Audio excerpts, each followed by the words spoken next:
হঠাৎ করে টাকার দরকার হলে এই একটি আমল করুন, এমন জায়গা থেকে টাকার ব্যবস্থা হবে আপনি কল্পনাও করতে পারবেন না। হঠাৎ আমাদের এমন হয়ে যায়, কোটি টাকার মালিক, লক্ষ টাকার মালিক, টাকার তার কোনো অভাব নাই, কিন্তু হঠাৎ এমন একটি সময় এসেছে যখন তার কাছে একটি টাকা পর্যন্ত নাই। এমন অনেক সময় আমাদের নিজেদেরও কিন্তু হয়ে থাকে। তখন আপনি যদি এই একটি আমল করতে পারেন, ইনশাআল্লাহ এমন জায়গা থেকে টাকার ব্যবস্থা হয়ে যাবে আপনি কোনোদিন কল্পনা করতে পারবেন না। আমরা যখন অভাবে পড়ে যাই, যখন আমাদের টাকার খুব বেশি প্রয়োজন পড়ে, সর্বপ্রথম আমরা আমাদের ফ্রেন্ডদেরকে কল দেই, বন্ধুদেরকে কল দেই এবং আত্মীয় স্বজনদের কাছে কল দিয়ে বলি যে দোস্ত আমার তো টাকার দরকার। কিন্তু যখন কঠিন অভাবে পড়ে যাবেন, মনে করেন যে আপনারা এই মুহূর্তে টাকা লাগবে, এখন কি করবেন? আমি বলি যে বন্ধুকে কল দেওয়ার আগে, বাবা মাকে কল দেওয়ার আগে, আত্মীয় স্বজনদেরকে কল দেওয়ার আগে আপনি যদি আপনার রবকে কল দিতে পারেন, সেটা সবচাইতে বেশি কার্যকর হবে, ঠিক কিনা? অনেকেই আমাদের কাছে বলে যে হুজুর কঠিন অভাবের মধ্যে আছে, কি করা যায়?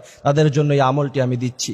আল্লাহ সুবহানাহু ওয়া তাআলা স্পষ্ট ভাষায় তিনি বলছেন, ওয়ামান ইয়াত্তাকিল্লাহা ইয়াজআল লাহু মাখরাজান ইয়ারযুকহু মিন হাইসু লা ইয়াহতাসিব। বান্দা, তুমি কোনোদিন কল্পনা করো নাই এমন জায়গা থেকে তোমার জন্য রিজিক আনবো, তুমি কোনোদিন ভাবো নাই, কল্পনাও করো নাই। ইয়ারযুকহু মিন হাইসু লা ইয়াহতাসিব, এবং অগণিত রিজিক দিয়ে তোমাকে ভরপুর করে দিব। কারণ পৃথিবীর মধ্যে যা আছে সবকিছু আল্লাহ পাকের। এই জন্য প্রিয় ভাইয়েরা আমার, আমলটি আমি বলে দিচ্ছি। আমলটি হলো, সর্বপ্রথম আপনাকে পবিত্রতা অর্জন করতে হবে, ওযু করতে হবে। ওযু করার পরে সর্বপ্রথম আপনি 19 বার আউযু বিল্লাহি মিনাশ শাইতানির রাজীম, আউযু বিল্লাহি মিনাশ শাইতানির রাজীম 19 বার পড়বেন। আউযু বিল্লাহি মিনাশ শাইতানির রাজীম 19 বার পড়ার পরে তারপরে আপনি 550 বার পড়বেন সুবহানাল্লাহ সুবহানাল্লাহ সুবহানাল্লাহ। এরপর 21 বার সূরা ইখলাস তেলাওয়াত করবেন। সূরা ইখলাসের অনেক বেশি ফজিলত। কোন ব্যক্তি যদি প্রতিদিন নিয়মিত 200 বার সূরা ইখলাস পড়তে পারে, আল্লাহ পাক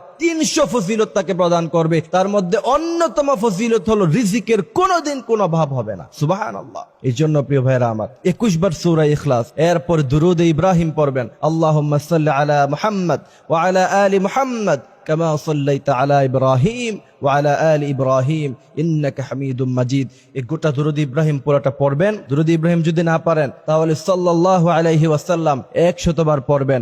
এরপর 100 বার পড়বেন সুবহানাল্লাহি ওয়া বিহামদিহি সুবহানাল্লাহিল আযীম ওয়া বিহামদিহি আস্তাগফিরুল্লাহ। এই গোটা আমলটা করার পরে আল্লাহর কাছে হাত তুলে বলবেন, আল্লাহ আপনি তো অগণিত রিজিকের মালিক, আপনি তো অগণিত রিজিক আমাদেরকে প্রদান করতে পারেন। এমন ভাবে যদি আল্লাহর কাছে চাইতে পারেন, ইনশাআল্লাহ আল্লাহ সুবহানাহু ওয়া তাআলা আপনাকে রিজিক দিয়ে ভরপুর করে দিবে। আল্লাহ বলছেন, বান্দা শোনো, ওয়ালিল্লাহি মুলকুস সামাওয়াতি ওয়াল আরদ, আসমানের মধ্যে যা আছে, জমিনে যা আছে, তাহতাস সারা, এত দুবাইয়ের মধ্যখানে, আকাশের উপরে, জমিনের নিচে যা আছে সবকিছুর একচ্ছত্র ক্ষমতা আমার, ঠিক কিনা? এই জন্য প্রিয় ভাইরা আমার, আল্লাহ পাক রব্বুল আলামিন বিপদের সময়, কঠিন পরিস্থিতিতে যখন পড়বো, ওই সময় আমাদেরকে আল্লাহ সুবহানাহু ওয়া তাআলা আল্লাহর কাছে যেন চাইতে পারি সেই তৌফিক দান করুক।